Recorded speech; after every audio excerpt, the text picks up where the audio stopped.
Hi, my name is Pamela Coons, Associate Professor of Medicine in the Division of Oncology at Yale School of Medicine and Yale Cancer Center. I'm excited to announce ASCO's new open access journal, JCO Oncology Advances. As the inaugural editor-in-chief, I hope to support JCO Oncology Advances to become the premier platform to bridge the gap between accessible scientific research and clinical care. Stay tuned for more information, including new article types, at ascopubs.org/JCO Oncology Advances. We look forward to seeing your submissions in spring of 2024.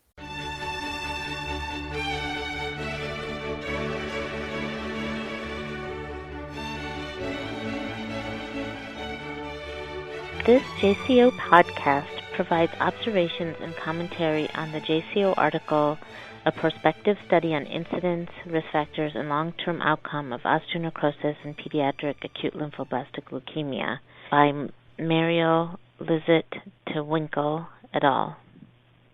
My name is Nina Kaden-Loddick, and I'm an Associate Professor of Pediatrics in the Section of Pediatric Hematology Oncology at the Yale University School of Medicine in New Haven, Connecticut. My oncologic specialties are late outcomes research and acute lymphoblastic leukemia. The title is Osteonecrosis in Pediatric Acute Lymphoblastic Leukemia.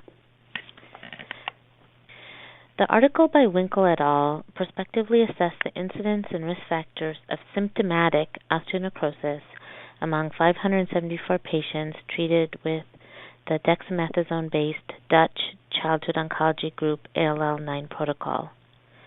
The authors also described outcomes at a median of 4.9 years after development of the osteonecrosis. This therapeutic protocol enrolled both high-risk and non-high-risk patients, all of whom received dexamethasone for 6 weeks during induction and as repetitive pulses during maintenance for a total of 109 weeks of treatment. High-risk patients received daunorubicin as well as higher doses of asparaginase and intravenous methotrexate.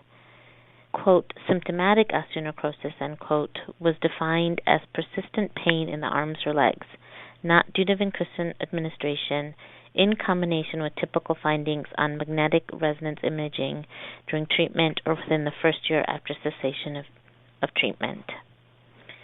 The authors found a cumulative incidence of 6.1% of symptomatic osteonecrosis during or within 1 year of completing therapy. This is a substantial risk that is similar to what has been reported in other large cooperative trials. The authors did not stratify cumulative incidence by age group, so detailed comparisons to other reports are not possible. However, this study confirmed that there is a higher risk of osteonecrosis with older age at treatment and with female gender. Since all patients received dexamethasone, the current report could not examine the role of glucocorticoid preparation. Children's Oncology Group Protocols 1961 and ALL0232 found an increased incidence of osteonecrosis with more intensive dexamethasone schedules, as did Dana-Farber legacy trials. Also, in this study, there was no difference between the high-risk and non-high-risk groups, but this protocol assigns the older patients to the non-high-risk group if they lack the other high-risk features. This prospective study yielded interesting data regarding the natural history of symptomatic osteonecrosis. The osteonecrosis cases were diagnosed at a mean of 1.2 years after leukemia diagnosis. The clinical status of 35 of the 38 cases was evaluated prospectively at a median of 4.9 years later. At follow-up, 40% of patients had completely resolved symptoms, while 40% had symptoms interfering with function but not with activities of daily living, and 20% had symptoms interfering with activities of daily living. 21 of the patients had chemotherapy adjusted because of osteonecrosis, but the presence of symptoms at later follow-up did not differ according to whether dose reduction had previously occurred. Similarly, 7 of the patients had undergone surgery with joint-preserving procedures or total arthroplasty, but all 7 had symptomatic osteonecrosis at long-term follow-up. Only 24 of the patients had repeat magnetic resonance imaging at more than 1 year after osteonecrosis diagnosis. Of these, 19 had stable or improved lesions, while 5 patients had progressive lesions. The clinical and radiological follow-up data suggest that a substantial proportion of affected patients have improvement or stabilization of their osteonecrosis with time for unclear reasons. The study has several strengths. Symptomatic osteonecrosis was assessed prospectively with a uniform definition of symptomatic and with magnetic resonance imaging confirmation. This reduces the potential for measurement bias. This was also a relatively large study with 574 patients of the eligible 693 patients. Previous larger studies relied on retrospective or self-reported data. The continued follow-up data of patient outcomes for years after the osteonecrosis diagnosis represents a particularly valuable contribution to literature. The long-term significance of acute osteonecrosis toxicity has not previously been well addressed. As acute lymphoblastic leukemia survival rates exceed 90% for many subgroups, long treatment-related toxicities such as osteonecrosis gain importance. Clinicians must strive to optimize quality of life while preserving high survival rates.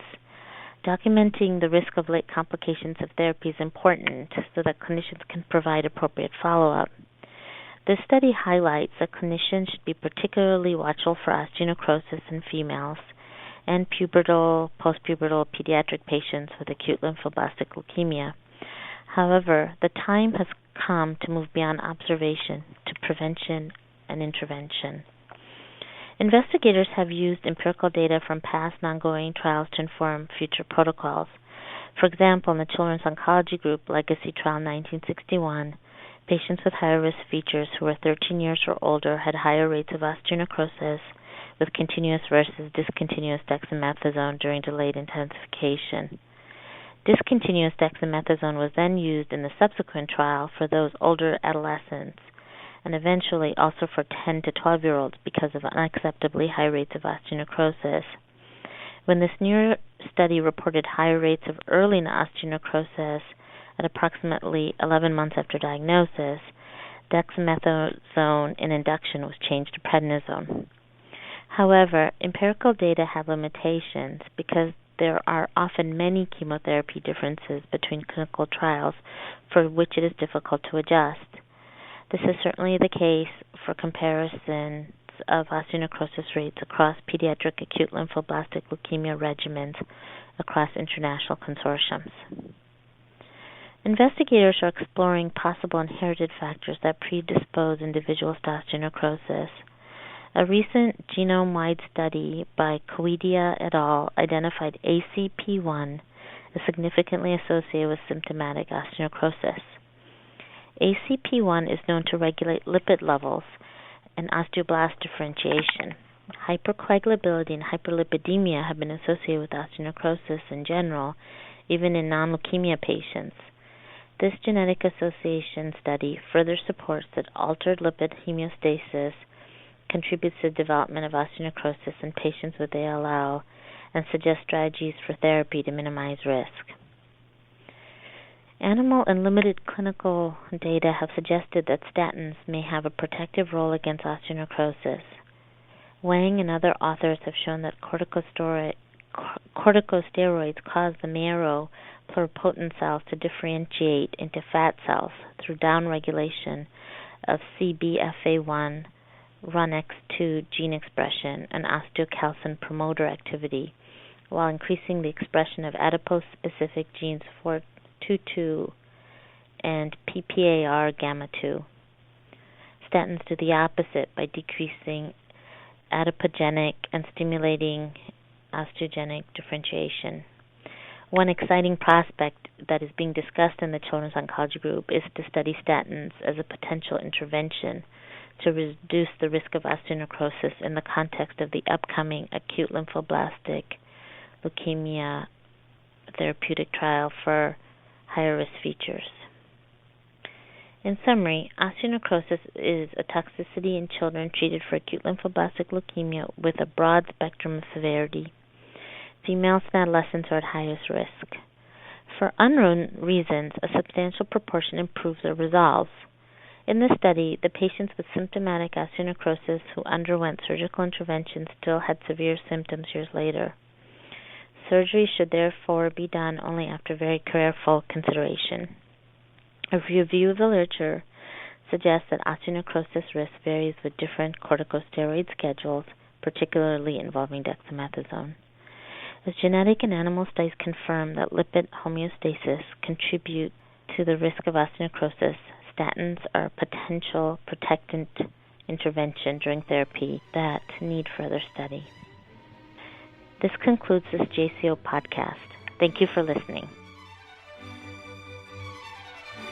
For more original research, editorials, and review articles, please visit us online at jco.org. This production is copyrighted to the American Society of Clinical Oncology. Thank you for listening.